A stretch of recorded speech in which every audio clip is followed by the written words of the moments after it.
right. My next thing is that in 23 days from now, 23 days, keep record.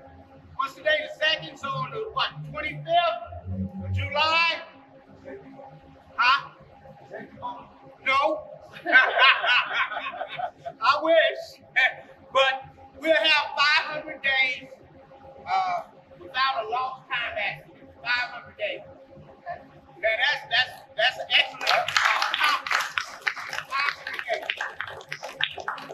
And if you can get to 1,000, it'd even be better. Also, days since we had a lost recordable accident, it's been 2